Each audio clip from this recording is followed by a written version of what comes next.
Hello, everybody, and welcome. I will give a few minutes here for people to come in.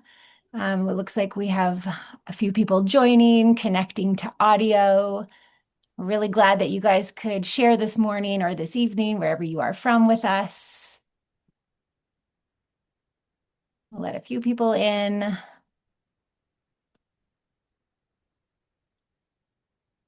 Okay.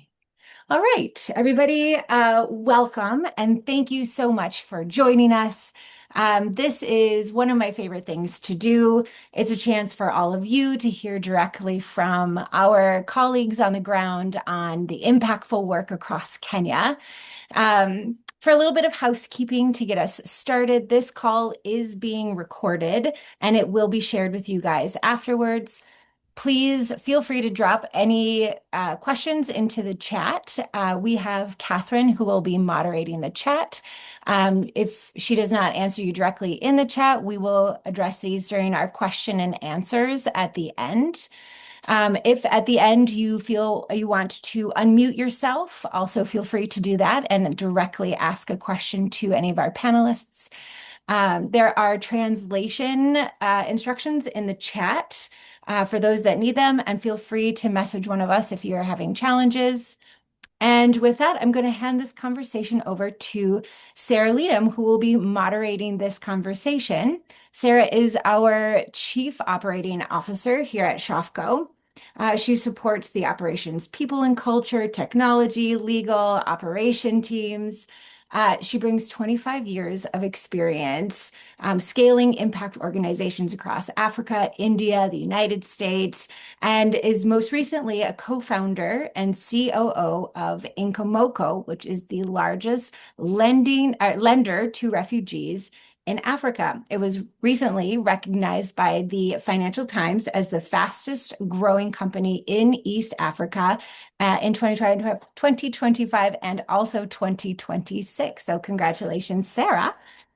She holds an MBA from Oxford Said Business School, a BA in African Literature, and is an Echoing Green Fellow. Sarah, thank you so much for moderating, and I hand it over to you. Thank you. Thanks, Jenny. And welcome everybody from around the globe who dialed in to hear about SHOFCO today. I'm really delighted that you're here. For those of you who are new to SHOFCO, I wanted to share a little bit about what we do. I've only been with the organization since February, and I love our work. I'm inspired by it every day, and I know that you're on this call because you want that as well. Um, so Shafka works across Kenya's informal settlements. We started in Nairobi and Kibra, and then have extended out across the country from there. And these are the places that are often left behind, places where poverty is very concentrated and services are fragmented or rare. And Shafco works in a range of different topical areas, from healthcare to gender and safety, water and sanitation, and economic opportunity. One of the things that I love about Shafco is that we both provide direct service and also do community organizing through our Shafco Urban Network, SUN, which is a lot of what we're going to be talking about today and how we sort of do work differently in the communities that we serve. Right now, we've got more than 2.5 million members across Kenya that are really these agents of change for Shafco. And that's really what John and Sylvia Brenda are going to speak about today as well. And so this is part of what makes Shafco different, and it's what we'll continue to come back to again and again in this conversation, is that we really have these two different pieces of services and activation, but we also have two different really committed stakeholder groups, which is the direct community that we work with and also the local and federal government in Kenya. And these are sometimes, as people may have seen in the news this week, a little bit at odds. But we're able to really be a conduit between these two sometimes opposing forces to make sure that we're all pulling in the same direction. And this is really part of what makes Shafco's scalable impact possible. So again, I'm Sarah Leadham, glad to be with you. And I'd like to introduce two of my fabulous colleagues. First, I'll introduce you to Sylvia Brenda, who is our governance and advocacy advocate at SHOFCO.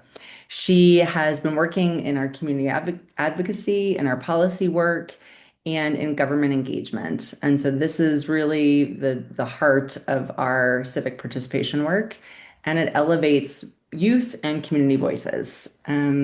So Sylvia Brenda, welcome. Glad you're here. And she is also with my other colleague, John Odero. And Odero is a program director at SHOFCO. And he leads the Sun Network, particularly in the areas of livelihoods, financial inclusion, gender.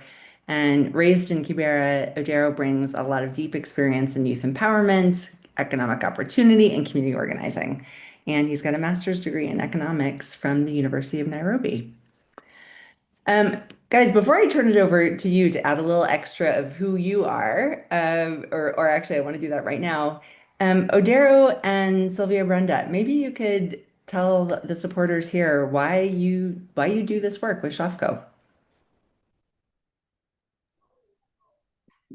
Thank you so much. What gives me the passion to do this work at SHOFCO is based on the background that I grew up with, being in Kibra and seeing young people being empowered, and also from my previous role, whereby I was working in a political party office, whereby I saw the voices of the young people really not being listened to. So the passion that brought me to SHOFCO is basically how SHOFCO listen to the voices of the young people and try to activate this through government partnerships. Yeah, thank you. Beautiful. So you're able to combine your political experience and seeing how things work from the inside with then also the power of youth voices and making this come together. Odero, but what about you? You've got a lot of amazing skills and opportunity. Why SHOFCO? Yeah, thank you. Thank you, Sarah. And thanks everyone who's joining us for taking the time to be with us today. I think for me, it's deeply personal, right? I grew up in Kibra, where Shofco began over 20 years ago, and it's been at different levels of scale, presence in my life as I was growing up. Left Kibra, went worked with different organizations, but still being able to come back and work in the community where you lived, to being able to directly impact that community, and then just extend that beyond that community to a national scale was, a deeply powerful calling that I could not resist. And yeah, it's been amazing doing that over the past few years, and looking forward to more years to come to go deeper and deeper in our work. And so what I love about this is today's conversation is going to also go from very local and what's happening in Kibra to the county government level to the Kenya federal government level. But part of why we're having this conversation today is because we've just been part of a global conversation. So Odero was in Oxford at the Skull World Forum, where he and our CEO, Kennedy Odete, really had a chance to talk with social innovators, investors, funders, policy leaders from around the globe who are all looking at how we use social enterprise or different models of change making to create positive community change. And at that event, SHOFCO hosted an event with SIF, the Child Investment Fund Foundation, and Elma Philanthropies, two of our donors, as well as other large sort of government foreign, and the topic there was how do we continue to invest in change as large government and foreign agencies sort of pull back and programs are really struggling to find a different way forward. So cost efficiency is a hot topic, and really making sure that we can invest in solutions that work is part of really what the global conversation has been around as we've seen aid tank. And so the conversation kept returning to sort of three ideas in Oxford. So one, that donor money works best not when it duplicates governments, but when it builds the evidence and systems that government can then eventually take over. So really looking for that exit path for a lot of the innovations that we're creating. Two, that change happens when the right people are in the right place, whether that's communities, government, philanthropy, when these people are really trusting and connecting to each other. And clearly, as you can see from Sylvia Brenda's background as well, that's been part of what we've been doing, making those connections across. And then the third point that kept coming up at school was that communities need sustained investment in their own power and their own organizing, not just services delivered to them. We've, certainly there's been so much buzz around community health workers globally in the past few years of just how do we get people in the community level, delivering services, and people who are closest to the challenges, providing solutions to the challenge, this concept of proximal leadership. So these three ideas really fit spot on with SHOFCO's model. And today we're going to dive into a few questions so that my colleagues can tell you a little bit more about what this means at SHOFCO. So I've done a lot of talking. Now this is when I get to be quiet and pitch the conversation over to my colleagues. So why don't I pass it to you guys? We know that SHOFCO does community organizing. We know that it impacts families. We know that it works in these multiple different areas. Can you make this tangible for the people on the call and who are a little bit new? What does SHOFCO actually do? We work in education, health, gender, safety. What does that actually look like when you're walking around in Kibra or where you guys are today in Homa Bay in Western Kenya? What does that really look like? Yeah, that's a great question, Sarah. And people ask Diction a lot, show for all of these things, what do they mean, right? They cut across different ideas that are critical for communities we live in, essential needs that are critical for their survival. And so for us as an organization, how I'd kind of try to paint this picture is, let's look at it both at the individual level, and then we'll zoom out and think about how does this look at the institutional level, just to kind of keep it in the theme for today, right? So at that level, we'll provide direct services to folks in our communities. And this, they pan across, health, gender services, education, livelihoods, financial inclusion kind of work, right? And they are all integrated, they're connected, they're not in silos, even though they all began at different points in time, but they were in response to common needs that we saw that for any individual in our communities to escape what you call, survival mode, they'll need an integrated set of services as a typical human being, right? Because, one single thing won't get you out of a difficult situation. And, I'll use an example of one of our participants called Esther to kind of show how these, plays out in the day-to-day life of these communities. So, you can take Esther, who, is a typical persona for in our communities. She's in her mid-20s. She lives in one of the informal settlements in Nairobi. She likely have two children. She had these children when she was fairly young. One of them would still likely be young. Another one would be probably 5-6 years old.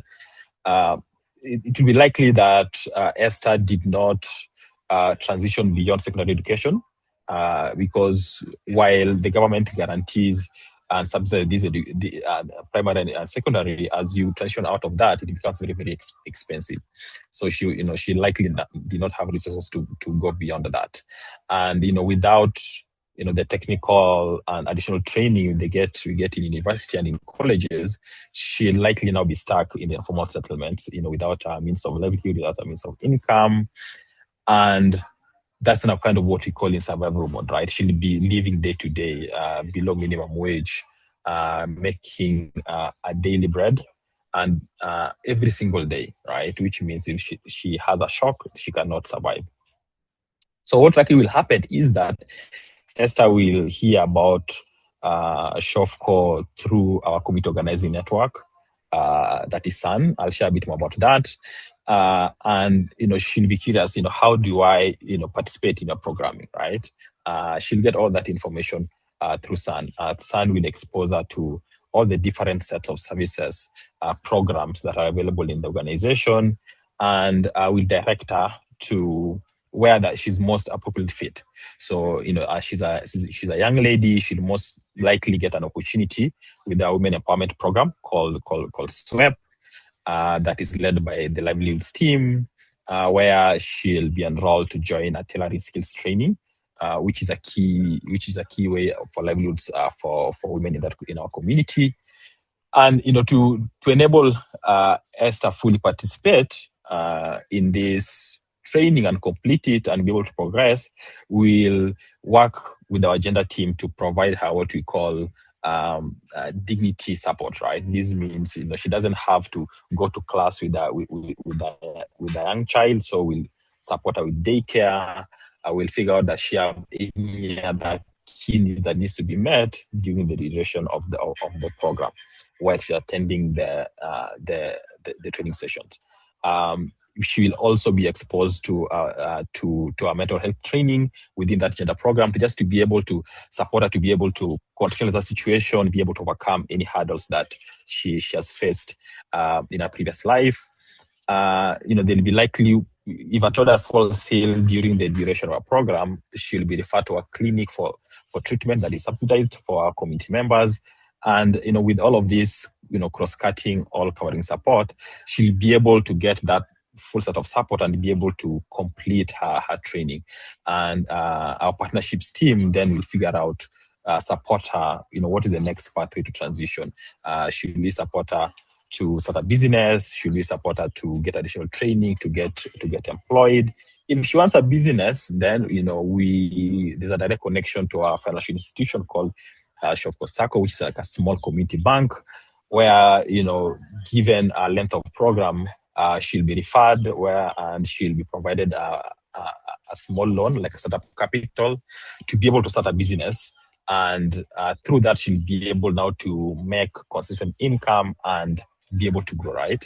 And so that's kind of how it will present as for Esther as an individual in the community.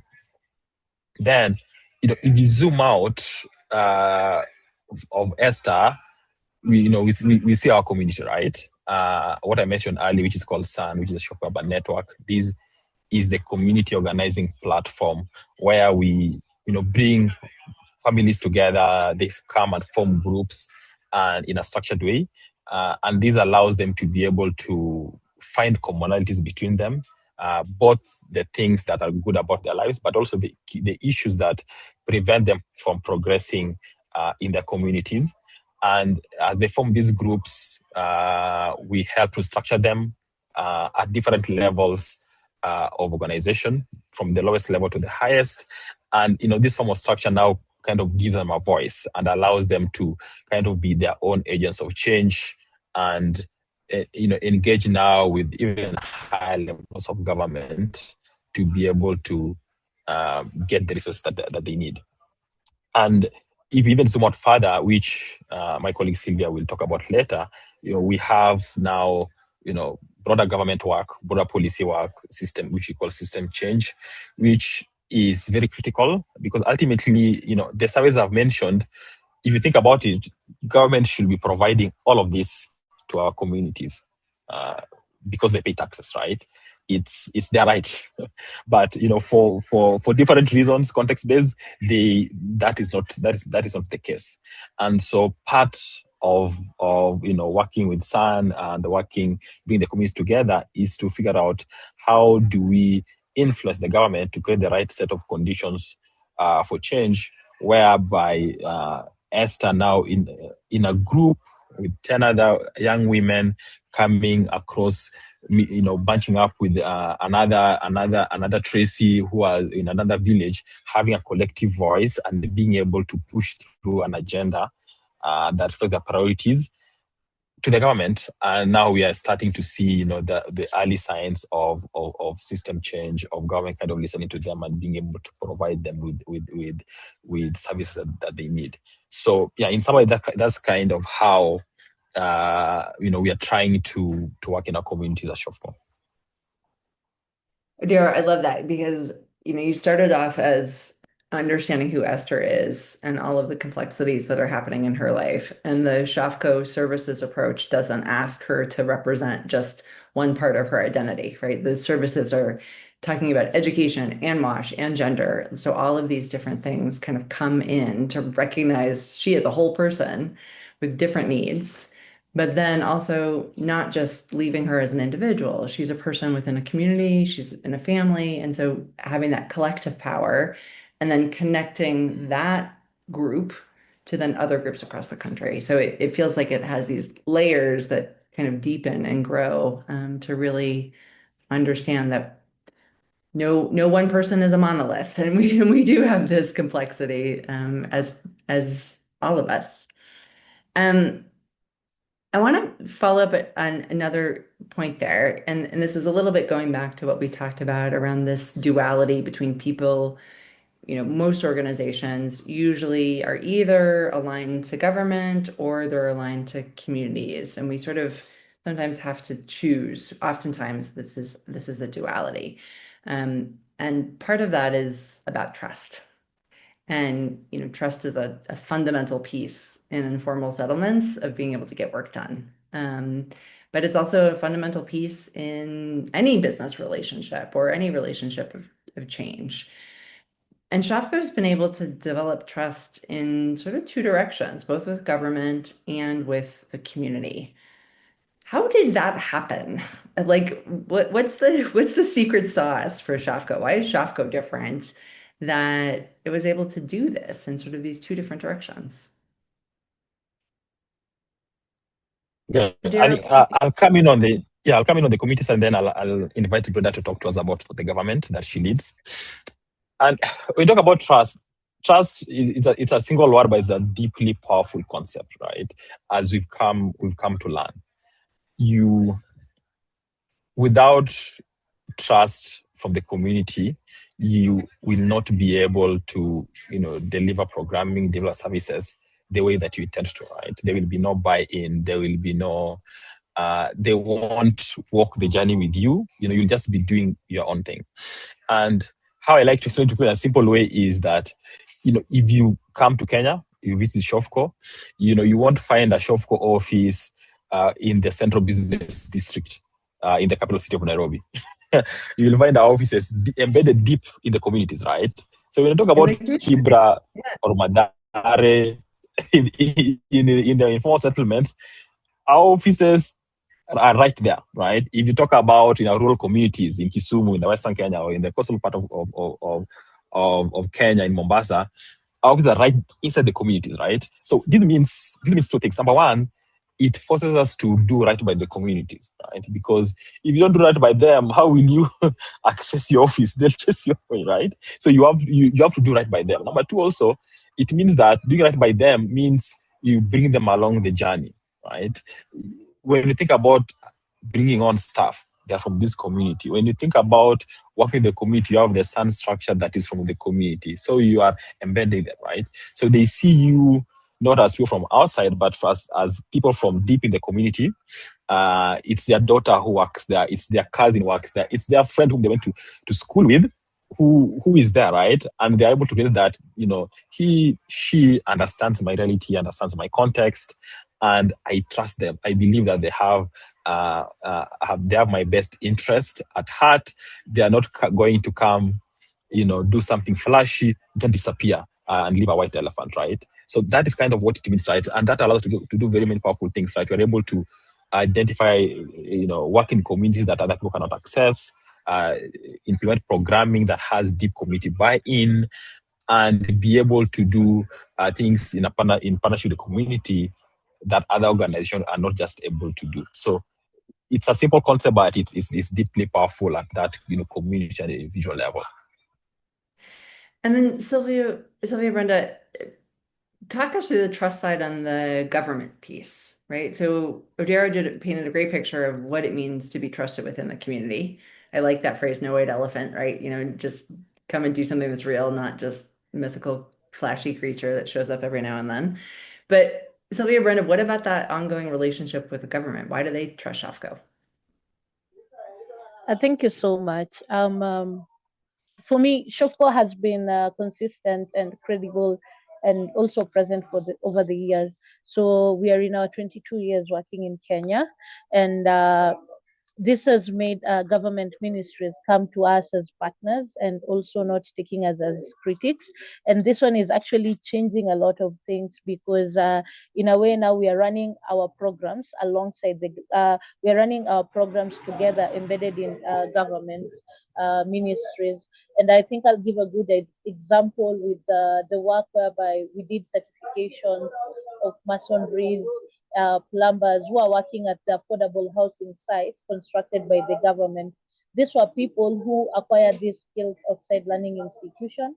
They never had a chance to go to school, but through their trust and our SHOFCO urban network system, they pushed us to actually advocate to them if the government ministries can actually recognize their skills through a bill called the Recognition of Prior Learning. So we worked together with the ministry, and I remember our CEO having high-level talks with some government officials, and actually they agreed where the president gave a directive that the government institution in charge of certifying skills to come on site and assess the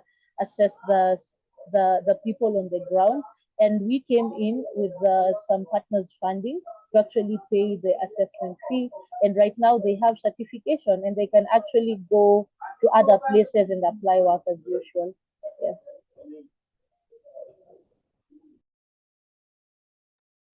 Is that hard?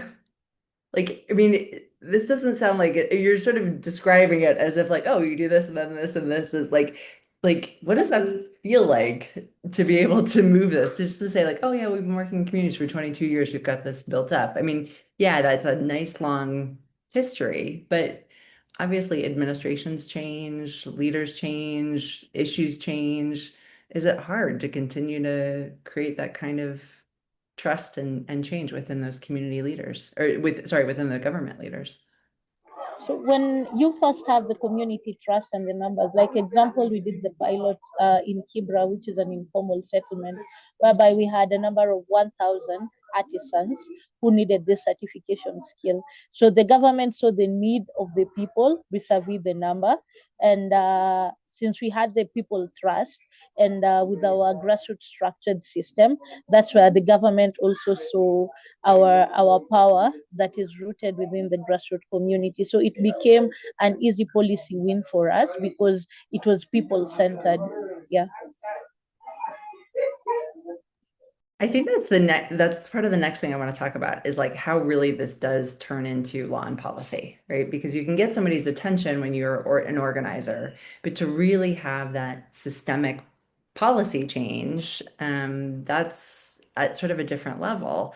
And SHOFCO leaders have, SHOFCO, as we've talked about, doesn't just deliver services, it mobilizes community members. And one of the approaches is that our SHOFCO members have also gotten into political office themselves. So we do have SHOFCO leaders who are now on county government boards. They are in some elected and appointed offices. We've had them, not we've had them, they themselves have delivered petitions to Kenya's National Assembly on a range of topics, whether it's been agriculture or irrigation or jobs, and certainly with the number of young people across the continent, jobs is clearly a big issue. How do we tip that, right? How do we make these changes that really end up in law and policy beyond just relationship building and the attention that government can give SHOFCO's community members? So first, it starts with listening to the community, being patient to listening to the communities, different views. And I think as we've rooted ourselves, we have over 2.5 million Kenyans who are part of the SHOFCO urban network. So when we listen to them, we also try to engage them with the government processes and create awareness to them on the ongoing government processes whereby they're needed for public participation. So we actually mobilize our community members so that their voices can be listened into budget making processes within the county systems and the government systems. And this has has really helped us to push some of the policies in the western part of Kenya. An example in Homa Bay County, whereby young people, when they attended public participation held by the government, they realized that young people are not able to have access for funding for youth projects. And this is simply because they never had a legal framework document or a youth policy document that could help them get access to this money. So when they approached us, we helped them knock the government doors by approaching different ministries that work with the young people. We came together with the county team, whereby we helped them develop a policy that at least right now, currently in Homa Bay, in this current financial year, 2025-2026, has at least unlocked 30 million Kenya shillings to support youth projects within Homa Bay County. So it's the power of listening to the people that spears us head to this. Yeah. That's amazing. And certainly when the money is unlocked, that is part of how things flow. And to really recognize that there's that when you're in the budget system, when you have resources attached to the work, I mean, of course, there is a lot that it takes to mobilize people and to make this happen. So that's fantastic. That sort of a little bit leads to my next question is, obviously we want to unlock resources within the government that would be amazing and sustainable. And Odero, you talked about how some of the things that we're doing are actually partnering where taxes could have picked that project up or could have done something. But we at SHOFCO also are relying on donor support. We've got a lot of our supporters with us today.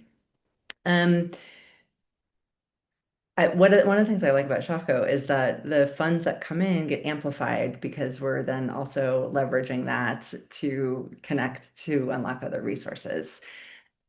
Talk a little bit big picture around how we are unlocking these resources. So, right, coming back to the original conversation we were having at the school forum, when we've got philanthropic money not replacing when the government does, but when it kind of builds the systems and the evidence that unlocks government's interest and that government can take it over, that's really where you've got that, this buzzword catalytic financing, right? We'll try to avoid buzzwords, but that concept of catalytic financing where you're, spinning things forward. Give us a concrete example of how that happens at SHOFCO, how we've been able to leverage donor resources to then have knock-on effects that have had sort of outpaced impact. Yeah. Thank you, Sarah. So really, the main idea here is that, as I said earlier, when you think about all these critical services that you're supporting, government should be doing it right. Education, health, and so on. And so, by that very fact, it's very clear that, philanthropy, is not there. And it actually can, even over the long term, cannot replace what our institutions, the government is mandated to provide, right? If you think about, if you think about our communities, that's the reality. But the problem is that the reality, the fact or what's supposed to happen diverges away from what's the reality in the ground. And if you think about, let's say in Kibra, which is one of our communities, water is a critical need. You need water to live, to stay alive, right? But for many years in Kibra, there was no water. There was no clean piped water in our communities. And as far as that's a critical need, it meant communities had to cope in ways that were unsafe for them to get water. And so, for these different reasons, SHOFCO had to come in and do something to provide aerial water piping, even though it should not, right? And that means that it kind of layers to what we've learned, right? Yes, we will have to come in to deliver certain critical services, but and that requires philanthropic funding. But what this does actually, if you look even in Kibera, is that it shows that it's possible. It shows the government, shows the player that it's possible. In Kibera, people for a long time saying, you've got to get a slab it's very dense, pipes cannot penetrate through, and so on. And so the idea was that it is impossible to provide water in that community because how will pipes go in, right? But through philanthropic funding, we're able to innovate and set up aerial piping, basically water flowing over aerial pipes, which then meant that what seemed now impossible was now actually possible, right? And we showed that we showed the government that it's possible, even in these dire circumstances, to provide clean water to communities, right? And so then this becomes something that a government can adopt, can scale, and bring forward, right? But we had to, using philanthropic funding, prove this, test this, and show that it's possible, it works, and that you can do this in the communities. So that kind of brings our biggest finding, right? Is that funding plays that critical role. It will allow innovative organizations to come with new ideas, prove that they can work, and then have the government come in. But where a lot of also folks miss is that if you bring government later on, once you've done your thing, there'll be like an afterthought, right? They won't have been part of the process, and so you might again end up having innovated, tested something that should really work, but nobody in the government to be partner with you to scale it beyond the small phase to reach multiple communities. And so there's a critical thing we are learning in the government is, yes, let's pilot, let's test, let's prove it can work, but bring them along, find ways that they can show skin in the game, essentially be part of that process, right? We have that, that's at the national government, but also, I'll invite my colleague Sylvia also to share even a more recent example with one of our counties in Homa Bay, whereby, we put in learnings we had previously to work with the government in the journey in Homa Bay from the very beginning to how much, to how far we've gone. Sylvia, do you mind kind of sharing with us the work we did in Homa Bay County with the gender team? Thank you so much, and I'd love to highlight an incident still in Homa Bay County, which is the western part of Kenya, whereby GBV or gender-based violence is still one of the problems that needs to be tackled by both government and also SHOFCO as an organization. So we came up together with the county government to partner and see how we could tackle this particular um, issue. So one of the key things, SHOFCO received philanthropic funding for structure, for setting up recovery centers, or rather the safe houses. So we did it, but this money really unlocked more funding from the government side, whereby the government committed actually to provide a piece of land. And also apart from the piece of land, when SHOFCO came in for construction, it further unlocked more money from the county government side for making that safe house operational. So we have like the government of Homa Bay County actually right now providing a budget of 500,000 Kenya shillings on monthly basis to provide gender-based violence services in these recovery centers. So to me, this is a bigger version. It's not only the issue of the philanthropic money, but now again it is actually unlocking more funds again from the government system. Yeah. No, that makes a lot of sense, and I love this pairing concept, because if we just see the government as an off taker at the end, they may be in this position where they're sort of like, well, why would we take this thing on? You've been running it, so keep doing it. But if they've been a partner along the way, where they see that paired investment all across and they see that impact, it's got the potential then really to then have that systemic inflow into the government system. So yeah, that makes a lot of sense. We've got, I think we've got maybe one more question for my fabulous colleagues before we open it up to larger questions from the audience. Hopefully people who've been listening are getting, questions of their own queued up. And so feel free to drop those in the chat. My colleague Catherine is going to moderate that and pull some of those questions forward to me. So please start offering up any ideas that you might have for the last 10 minutes that we have together. But sort of for a last question, It's looking towards the future. There's a lot of organizations that have shut down. There's a lot of organizations that have cut back on services. Which says two things. One, organizations are struggling, but two, communities are struggling more. Communities are not getting the resources that they need flowing into them. So, what does SHOFCO think about its own future and the future for the communities that we're in? We're in 75% of Kenya's counties.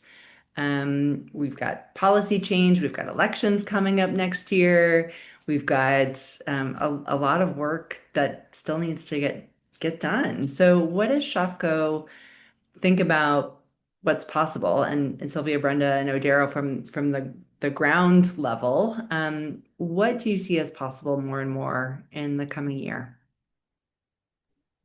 I think I'll comment on a national scale. Actually, what it looks like to me, it's not just a map, but what it means for a community that it's in a remote area or a remote county to have access to the same quality services that a person who is in Nairobi can actually access.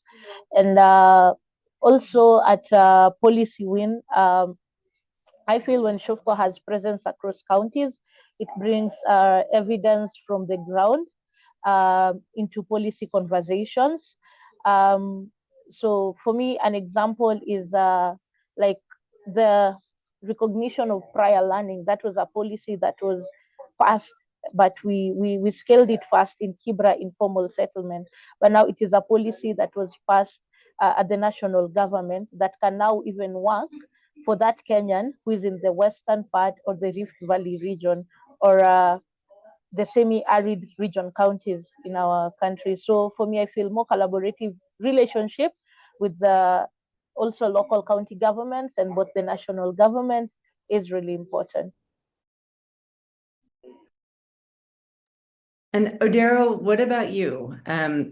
We may have just lost him. John, if you can still hear me, what does national scale and the future look like for you for SHOFCO?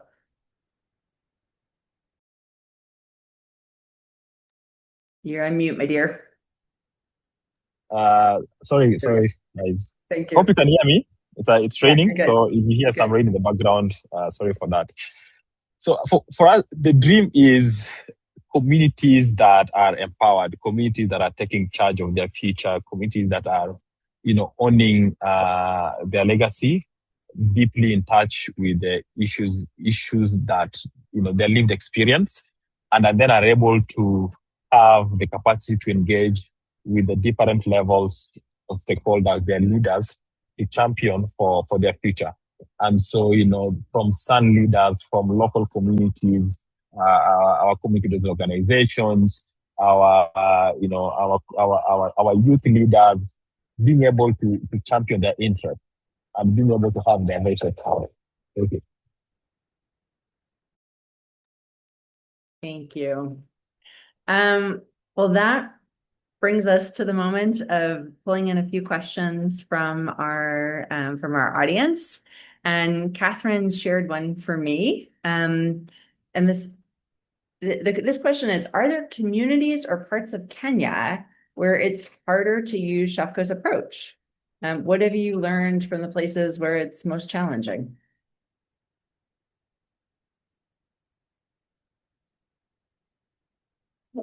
Nope.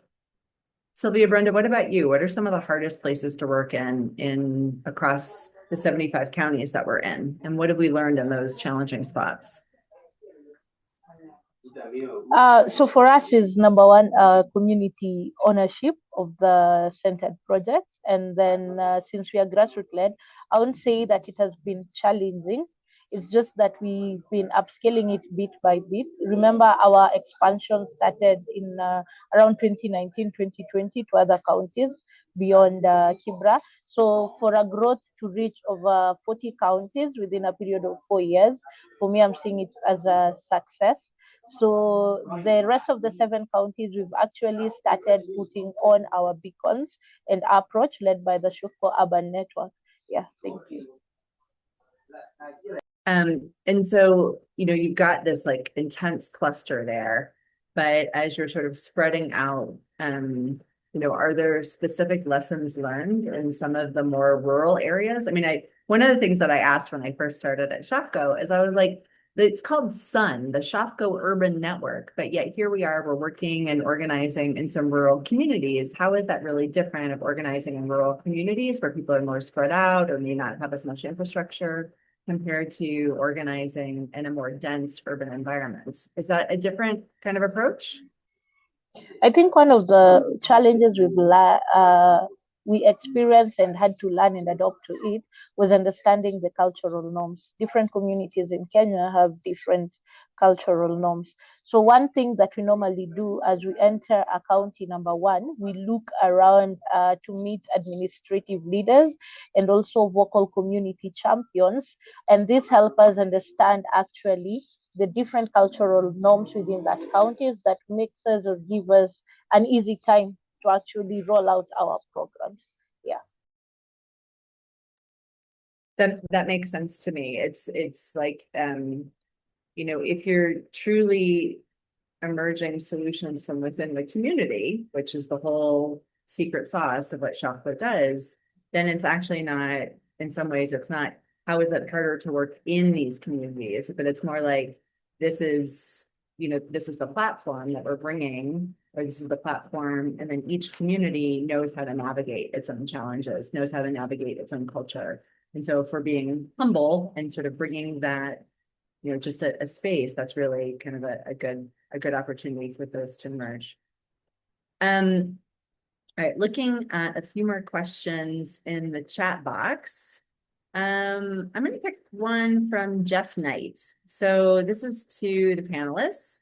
You've shared what changes for families when SHOFCO is working in the community.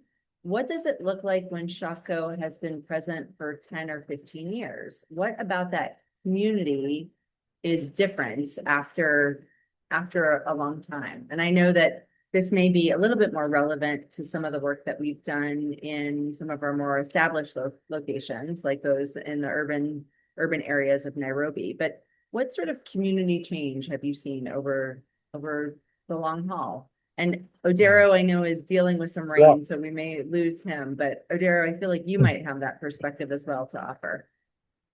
Yeah, I hope you can hear me the rain background. And yeah, so actually, Stockholm has been in existence for about 20 years now. And yeah, so in something like Kibra Madare, that we've been there longest for that period of time. Some of it are newer. And at the community level, if you go to Kibra Madare, you'll see a market difference. So for instance, now, communities in Kibra can get safe, clean water. That was not there before. There is road network inside the slum itself. That was not possible. If you went there, if somebody was there 15 years ago versus now, they won't be able to see, they won't even like to sell, oh, everything in Cuba, right? Because that market difference, right? And all of these are public goods, right? And even the thing about the road, it's about from coming together. Somebody's house will get burned, there'll be an emergency, but there will be no way to rush them out to the hospital. There will be no way for the partners to come in. They will say that we need to have roads in our community. But of course, also, you don't have that ability to build a road within the slum, right? And now these are now the organizing, giving the government, talking to the elected leaders and saying that we need this road to be built. And now it serves the whole community, both people from outside and from inside. And you can see all of that, and you can see, this becoming something now impacting people at a larger level. No, I love that, because it's you see that individual impact where a family is getting something delivered to them as a result of the infrastructure that's built. This is actually something that we're starting to see across a lot of different development spaces, is making sure that we have thriving communities where we've moved beyond this idea where one person getting ahead is good enough. It's not good enough for one person to get ahead, for one person to go through a program. But for us to be able to say, we're building infrastructure, we're changing communities, we're really making sure that this is not just one person, who is better, which is important. And also the community impact around a whole thriving community is really significant. I love that we've got a question in the chat box from somebody who is part of our community. And we've got a note here saying, hello, and thanks for the amazing work you're doing. Please advise on when you're opening up mentorship sessions. I work with mission-driven moms and support one of your beneficiaries, True Care New Day. So I love that we've got people from in the community who recognize and feel this and are asking for more. So how does SHOFCO work with other community-based organizations? I know we also do some work with refugee-led organizations. How are we partnering with other smaller organizations to make sure that we're bringing up everybody in the community?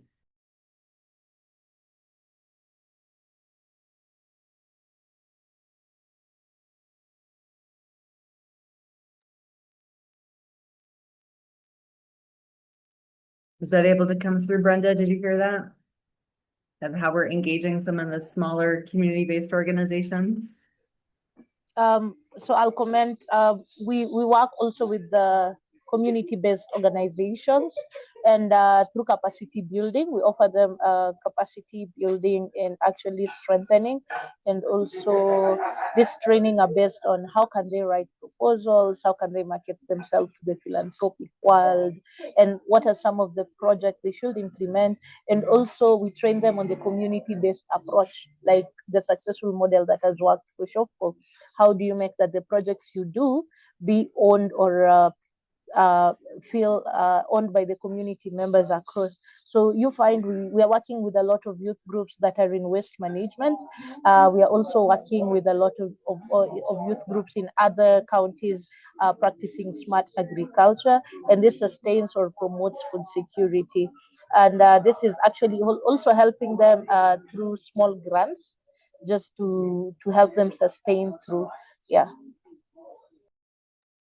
Fantastic. And hopefully the community member who also reached out, maybe we'll be able to connect directly and sort of offer some of that support, or at least engage in the conversation. It is also now raining on my side as well, so hopefully you can still hear us all. I think probably have time for maybe one more question. If there's somebody else who wants to either come off mute or raise their hand or offer one more question in the chat box, we'd love to take one more question from our community.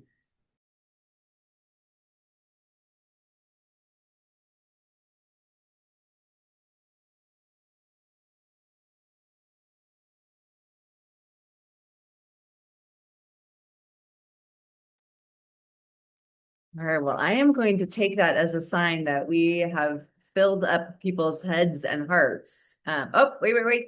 Not yet. We've got one more. So we've got another question that's just come through.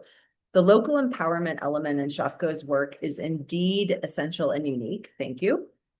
But the immediate impact of cuts in foreign development assistance is threatening progress in Kenya in areas of health, education, and infrastructure, which Odero noted. That these are essentially government responsibilities. External financing has long underwritten parts of Kenya's social sector, and particularly public health services. Between 2020 and 2025, the U.S. Agency for International Development committed roughly $2.5 billion of U.S. dollars in assistance in Kenya, which is about $470 million a year. I love the economist that's writing this question, with about 80% allocated to health programs. How is SHOFCO coping with an 85% of USAID funding? And so I think, the one thing that I'm going to offer here is that we've been really fortunate that SHOFCO has had the commitment of a lot of private donors, private investors. So the direct hit hasn't fully hit SHOFCO in the same way that we're seeing some other partner organizations which have honestly closed. But what that has meant for us is there's been a significant increase in demand for our services, and particularly our health services. We were the largest distributor of PPE in Nairobi during COVID. So we've been quiet in the background on our health services, but it's been a significant piece of our work. But maybe Odero or Sylvia, Brenda, what have you seen in changes of the demand for our services when the social infrastructure, the social financing support has really kind of disappeared in a lot of ways? Yeah, that's a really important question. And it's true, as far as it is, right? The effect of the USA cutting was, I mean, it was sharp, it was sudden, and it was, heavily felt, as the question notes that, that funding underwrote a lot of the sector, also helped. As you noted, Sarah, what we've seen is just that sharp increase in people who need these services, particularly health, needing or wanting to access our centers. And while us as an organization have not been impacted, our communities, right? There are multiple organizations who are deeply embedded with them, who are providing these critical services, immunization, vaccination, HIV testing and counseling, all these critical things that are now, either cut, hugely reduced. And yeah, ultimately the government will have to at some point, step up and cover that deficit, right? Because, as noted here, it's ultimately the responsibility. It's the national budget every year. And yeah, the most you can do and what you're trying to do in the community is just to put this power in their hands, advocate, this is your right, it's due to you, work, have the right people in the right positions to be able to provide this service that you need to you in the communities. Well, crew, we are at time, and thank you everybody for the questions. Thank you, Sylvia, Brenda, and John, for all of the things that you shared, but most importantly, all of the work that you do in the communities that we're in. And I hope that what has come through today is that SHOFCO has really figured out something that's really hard to figure out in a resource constrained environment with a lot of dynamics, with needing to build trust, with organizing people who often themselves don't have resources, and that we're trusted both by the people we serve and by the government at the same time, and that SHOFCO knows what works, and we've got the results to prove it, and that those resources that do come into SHOFCO, that every dollar goes that much further because we're also able to leverage and unlock those other resources. So for the audience, if today sparked something for you, a question, a desire to go deeper, more curiosity about what's possible, wanting to work with us about imagining and visioning a beautiful future, we would love to hear from you. And you can always get in touch with us through our social media channels, through our website, shofco.org. But really, really grateful for everybody who joined on to this call today. And we look forward to the next one. I think it's scheduled in July, but if you've been on this call, we'll for sure reach out to you again to invite you to our next time together. And until then, be safe and well, and have a wonderful rest of your day, everyone. Thank you so much. Thank you, everyone. Thank you, everyone.